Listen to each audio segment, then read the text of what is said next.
Should you be paying attention to your poop? Hi, I'm Bernice Hunt, and I am a brain health specialist.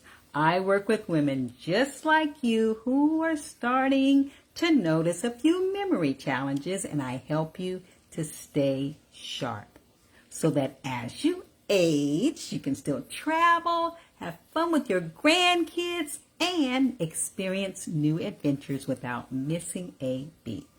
As a public school teacher for over 30 years, I taught mostly first grade through third grade, okay? But there was 1 year that I taught fifth grade.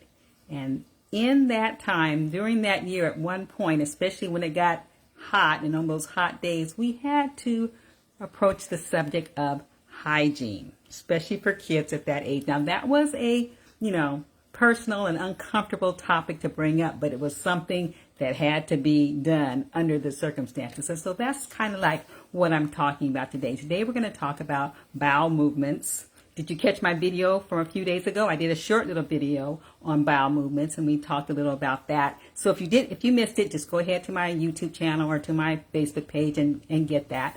But today we're going to talk a little more in detail because I want to talk about how you can keep your bowel movements regular and healthy, and also what to look for and what to look out for. Okay, so we're going to talk about that. I don't mean to gross you out as we go through this, but this is something that is really important because it does affect your brain, which we'll talk about in a few minutes. Okay, so your poop is actually a sign of how your gut's doing. Okay, it gives you a clue as to what's going on in there. And like I say, or they say, happy wife, happy life. I say, a happy gut won't mess your brain up. So if you want to help not mess your brain up, you need to work on having a healthy gut. Okay, so that's part of what we're talking about today. All right, so the goal is not to go and have your body become what they call intestinal toxemia. There's poison in your intestines. You're self-poisoning yourself because your stools have not been able to come out of you. The goal is the poop is actually the stuff that your body doesn't want, and it wants it out of you. It's finished. It's gotten everything it needs to get, and this stuff is just trash. It's just waste, and it needs to come out of you. And so that's the goal, to get it out. And if you don't eliminate it sufficiently or in a timely manner, then you can have some problems. Okay, so that's the goal. So there are things that you do want to do and things that you don't want to do. So we're going to talk about that first. Okay. All you guys know in terms of what you do want to do, I'm sure you all know that you're supposed to drink a lot of water. You're supposed to hydrate your system, right? So we all know that. And when I say water, just need to mention, I don't mean caffeine. I don't mean sugary drinks, okay? Because those are dehydrating. So your go-to drink is going to be water for your hydration. I'm sure you know all that. And you also know about fiber. Okay, but you got to know about fiber. That if you're not used to eating a lot of fiber, you can't just go gangbusters with the fiber to start off with. You have to go slowly with that fiber and increase your body's tolerance for that fiber, or you're going to have some gaseous problems right off the bat that you don't want, and you may stop eating the fiber. So you want to go slow with that and make that a gradual thing. Okay, but I want to share 3 other things with you that you may or may not know. The first one is exercise. If you move, your gut will move better. And some of you may already have some glimpses of that when you get up in the morning. You need to go to the restroom. Maybe when you move around, as you move around, you find that you have an urge to go, or you can go easier, whatever. But if you exercise, whether it's a formal routine or if it's just jumping around or something, or if it's just getting up and moving your body, stretching or whatever, just like your lymphatic system, when you move, your gut's going to be able to move and make the eliminations better. Okay, so exercise is one thing you need to add to your routine if you're not adding that already. Another thing is deep breathing. And deep breathing has a lot of benefits, but it's also very helpful for your gut because it puts you into that what state?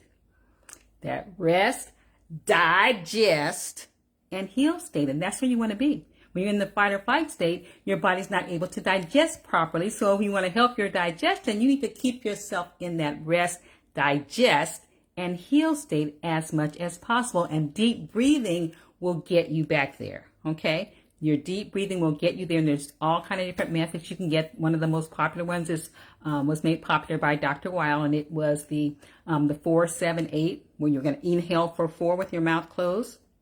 Inhale through your nose for 4, and then you're going to hold it for the count of 7, and then you're going to exhale through your mouth for the count of 8. So inhale through 4 through your nose, mouth closed, hold for 7, exhale through your mouth for the count of 8. And you do that several times and get in the habit of doing that. You can do that any place, wherever you are. You can practice doing that, and that's going to get you into that rest, digest, and heal state you want to be in. Other people like to do the square box one where there's 4, 4, 4, and 4. Okay, so you can do that one. Or some people like to do the alternate nostril breathing, which is kind of weird looking, but you're going to hold one nostril, you're going to inhale, okay, exhale, and then you're going to switch to the other one. So you're going to switch back and forth like that. And that also is supposed to get you into that calm state that you need to be in. So exercise, as well as drinking your water and eating your fiber, you're also going to exercise. You're also going to practice some deep breathing. And the last one is meditation. And meditation, like deep breathing, will get you into that calm state that you need to be in. Okay, so there's lots of different meditation types and different kinds. I think I did a video on, there's like 7 different kinds. And so you can pick the one that you like. I personally like the scriptural meditation because that's what I thrive on. But, you know, you pick the meditation that you like. There's several different kinds. The point is to do it, and that's going to keep you calm and put you into that rest, digest, and heal state. So those are the do's. The don'ts, okay. Don't. You know that a sluggish and constipated system is not what you want. And there's some things that you eat that can give you that sluggishness and can give you that constipation. So you don't want to eat those things. And so you need to know you, because different people are affected differently. But in general, dairy products can do that for a lot of us. So we're going to limit what we're going to do with that. If we find that that's what's happening with us, we're going to limit that. Processed meats. Practically everyone, I know you may not want to hear it because you like your pepperoni on your pizza and all that, different sausages and whatever, but processed meats are not good for your gut. Neither is pork, or pork is just hard to digest. So if it's going to take longer to digest, that means it's going to be sitting in your system longer. I'm not saying don't ever eat pork if you want to eat pork, but just know that so you don't pig out on pork and you don't have it as often as you might be having it now, okay? So you don't want to eat that. Also, tuna. Tuna has a lot of contaminants, so you have to be really careful with that, and you may be better for you just not to eat that. But, you know, do you. If you can eat it, just eat it in moderation or whatever you need to do. Okay, also, one of the important things people might be prone to do is to dismiss the urge to go. You get that sensation when you need to eliminate, and some people choose to put it off and take care of something else. Or they're too busy or whatever they're going to do. That is not what you should do. When you get the urge to go, you need to go, because that is prime time for your intestinal system, okay? And if you resist it, you're just going to let it back up. Then you may have a bigger problem later on because it backed up, it stayed in there, it got dry or whatever the deal is, and you should have just let it out when it wanted to come out. I'm sure we all understand that, okay? All right, because a cleaner gut will give you a cleaner blood system, okay? And you don't want those contaminants in your drifting back in your blood, which is what's going to do. If you get intestinal toxemia, that means that either because of an obstruction or your diet or whatever, things got compacted and stayed in there so long that it started seeping into, there's only one cell thickness of that lining, and it seeped into your bloodstream, okay? And you want it out of there so it doesn't have an opportunity to sit and do all of that, okay? So what's the connection between your brain and your bowel movements? Inquiring minds might want to know, huh? Okay. Did you know memory lapses or memory loss? There's studies that show that there is a link, there is connection with you having, an impacted system or constipation or not a free-flowing, healthy gut system and bowel movement, and your memory. Irritability. I probably don't have to tell too many people about that, because if your gut is upset and if you're constipated and you can't get the stuff out or whatever, you may not be in the best mood. That's not a hard reach. irritability. Okay. Also they have concentration issues. Okay, same kind of thing. Your mind is on something else or your body's doing something else, whatever. It doesn't, it's not a big leap to understand that. And also just general sluggishness. Sluggishness. That means sluggishness in your brain as well. Okay, and so those are reasons why that you should concentrate on this or pay attention to this when you're trying to get a better brain, because that has something to do with your brain's optimal functioning. Okay, so in terms of paying attention, now we're going to get to the gross part, guys. Sorry, if maybe I was already at the gross part, but okay, this is the grosser part. Okay, so we need to talk about what you look for or what you should not see when you're having your bowel movements. Okay, and these are talking about your stools. Okay, let's talk about color first. We're going to talk about color. What color are they supposed to be? Any shade of brown. A nice brown shade. Not that dark chocolate brown, okay? But a nice shade of brown, okay? Definitely not green, not yellow like you see with your little babies or whatever. Brown. Simple enough. Okay. Let's talk about the shape. Now we get a little gross. Okay. The optimal shape, the ideal shape for your stools to be is a smooth, soft sausage. I didn't say a hard one, a smooth, soft sausage. So that means if you're doing those pellet things, those marble things, if you're doing chicken McNuggets, if you're doing those pork sausage things or hot dogs, Now, it's a process, and then on different days, your stool may look differently, just depending on what you ate, how much water you drank, all those kinds of things. So not every single day you're going to have perfection, but you at least know what to strive toward. What is evidence of a healthy gut, okay? So it's a soft, smooth sausage. Let's talk about the size. Go shoot out even more. Okay, the ideal size is 10 to 12 inches. They say it's like, look at your elbow to your wrist. Say what? But okay, I don't want to get it personal, but that can happen, guys. Okay. And the good news is that it's a little controversial of the frequency. A lot of people say daily. For a healthy bowel movement, it's daily. But some people are okay with 3 times a week, every other day kind of thing.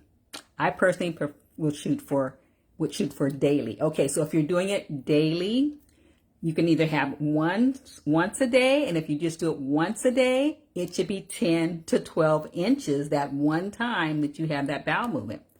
But you can do it like 2 or 3 times a day. So it can be a cumulative, a sum total. If you're going to the bathroom and having bowel movements 2 or 3 times throughout the day, you're going to add up those sizes and kind of guesstimate. I'm not asking you to grab on hold nothing or measure nothing, touch. I'm not asking you to do all that.